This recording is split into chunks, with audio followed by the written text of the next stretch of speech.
Hey guys, this is Brad with Crier Mobile Detailing. Yesterday I went up to Salina, Texas. My buddy Donnie, shout out to him. We're in Collin County Bass Club together.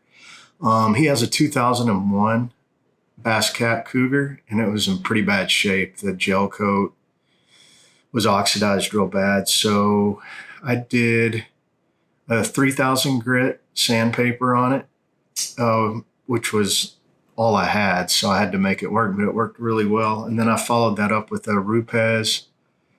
It was the blue heavy cut pad, I believe, and then followed that by their yellow um, polishing pad, and also used the corresponding blue and yellow compound and polish, and it turned out really well.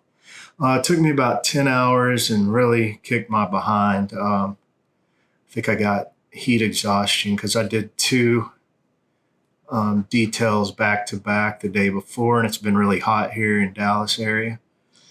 So unfortunately, I had to cancel a job today just because I didn't want to push it. I know my wife would jump on me if I pushed it too hard. She doesn't like that. But anyway, it was Donnie. I hadn't seen him in a while. I got to see his kids. Boone helped me out.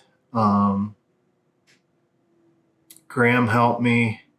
They were just awesome, awesome family. So I got to go up to Salina and do that. So anyway, enjoy the video. I hope you stay to the end and see the final results. It's pretty amazing transformation. And once again, if you do like the content I'm putting out, I really appreciate you for subscribing if you choose to. And the ones that have subscribed, thank you so much. It means a lot to me. Thanks. Enjoy the video.